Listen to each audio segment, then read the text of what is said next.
You are watching Xirtus. What's a more ethical choice? That you try to take care of people that are essentially cultural deadweight or societal deadweight, like let's say handicapped people who are a major burden economically as well as, if it's for in terms of their families, people around them.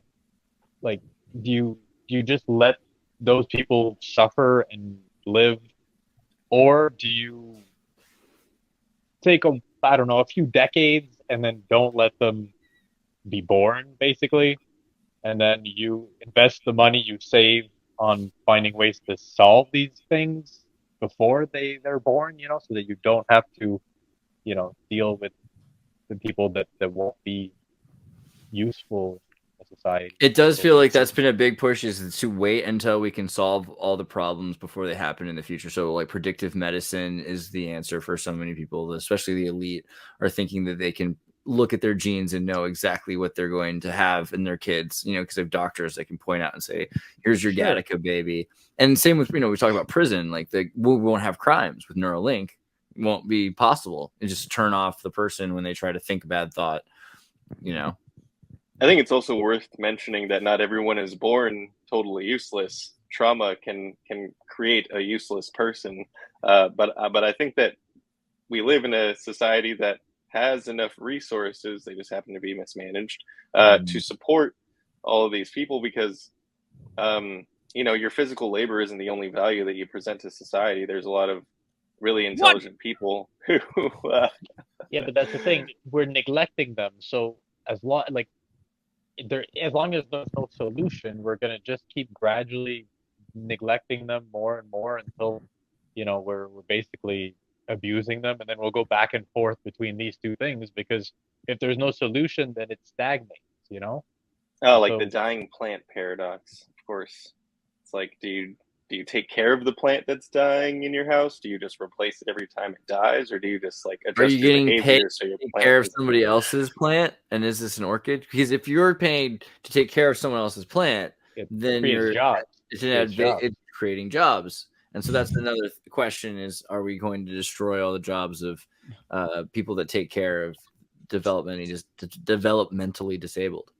No, Which, we've already. also, where's the limit there? Because at a certain Yeah, point, but they just say you're at under that point, 300, three-digit IQ. Goodbye. at that point, those people will be more useful as nurses and stuff because they'll be freed up and it'll declog the the medical system, you know.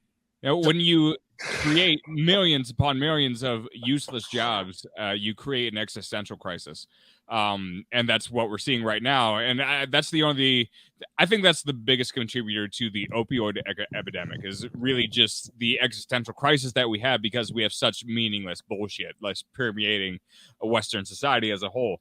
When we think about jobs like McDonald's that are almost there just to just teach people that they're at the bottom of the hierarchy,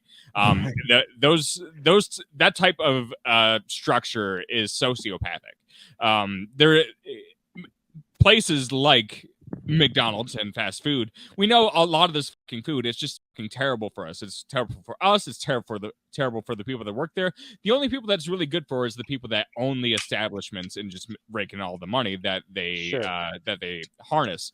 If we wanted to provide things that were actually good for society, well, you could just go to the grocery store and buy your own groceries, which is way healthier, and prepare your own food. Mm-hmm. But we're kind of used to drawing people away from things that are actually good for them. For what purpose? You can I think debate actually that. shipping to people's houses exactly what is like those new online things for hipsters. Like you don't know what you need, so we'll just send you a box.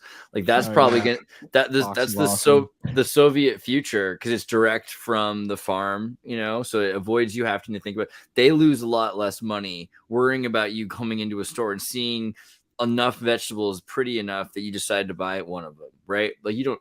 Instead, they just make sure everyone gets each according to their needs. And that sort of Soviet mentality, I think, will sustain the system a lot more than the creatives. And McDonald's, in that sense, we went through this venture capital and enterprise of all of these things. McDonald's is one of the companies that notoriously stole a lot of those ideas, right? And then built a company around being there. So, at whatever, it's like Denny's. You know it's going to be there. If you're going to the edge of the world at that 4 o'clock in the morning, a trucker can stop there, and it's guaranteed, right? And that's what Marxism really promises, is the idea that if you want a Denny's or a McDonald's, you can have that because you need that. But if you don't need that, it just stops existing. Everything stops existing you don't need, because there's no reason. Nobody needs the McDonald's. That's people might need like an outpost, like truckers might need an outpost, that they can stop at, that is a kind of an embassy, that's a corporate embassy. McDonald's in other countries is actually not horrible quality. I mean, in Europe, there's actually like good ingredients at McDonald's. By law, yeah, crazy. You can force it. The state can force it to follow certain requirements. I mean, that's good. We got a little bit away from the point, though. We were talking. Yeah, I think it was Andrew who brought up the point about worthless jobs, and then worthless jobs is like, that's probably why we have this is a huge problem. Like, useless, worthless jobs are a huge problem that we'll probably need to address at some point, because of all the problems that's becoming from these artificial solutions. Like, okay, here's how we give people meaning. Like, oh, people are not the keys of the piano. This isn't working. So yeah, jobs. I think there's a lot to unpack there. I think that's a great point. Like I don't know, just the kind of feeling of being lost working a dead end job like that. Like, I worked at Dairy Queen whenever I was in high school, and I was just working a couple of years out, and I was like, I can't keep working in food and bev. It just, like, something about it didn't click with me, and it made me real depressed. So it's like, there's one thing to be said about having a job early and it instilling a sense of work ethic, which I agree with. But at the same time, it's like, whenever the level of work is just kind of like that of an automaton, it really does. No, what if you don't remember? It's designed to subjugate you as an individual specifically. There's lots of work out there. Sorry to interrupt, but there's lots of work that is designed to subjugate the individual. That's one of the big claims that I would say. Specifically with a job like McDonald's or like Dairy Queen, because like and all these jobs are full of false promises too. For example, and here's the most impressive part for me. I worked at McDonald's personally. When I worked there, of course, you got started out at minimum wage. The minimum wage, it was 12 years ago, it was $7.15. And here's the corporate bullshit you would get exposed to that was supposed to act as an incentive to make you work harder. If you worked harder than everyone else over the period of 6 months, you would get an evaluation. Everyone would get an evaluation every 6 months. If you worked harder than your peers, you would get the 25-cent raise. You would get the 25-cent raise, and the people below you, they would get the 15-cent raise, or they cared enough to differentiate it into levels. There was the 25-cent raise, there was the 15-cent raise, and there was a 5-cent difference between the 15-cent raise and the 10-cent raise, and then there was nothing. And I don't even have to explain how stupid and how that it makes you feel retarded. It makes you feel literally retarded that they would even differentiate between 15 cents and 10 cents. There should be so much more about your job that is more relevant to your life, and the pay should be so much more relevant to begin with that shouldn't make a fucking difference. But they even got the perception in their brain that somehow will make a difference in their staff's lifestyle. Like, psychologically, enough people will care. Like, they believe that, but like, if that's true, then people are just really, really that stupid. And if people are really that stupid, then maybe evil people might be right.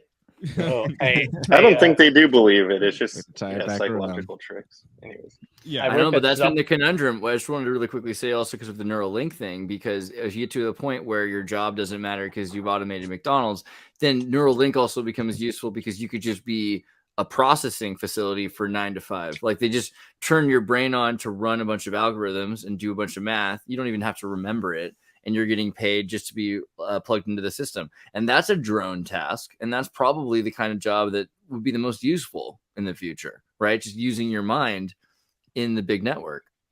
So just control, like using your brain as a processor. I mean, this is coming right now because this last week they finally approved the FDA Neuralink. That was in the original script of The Matrix, by the way. That's what they were supposed to turn us into, as opposed to batteries.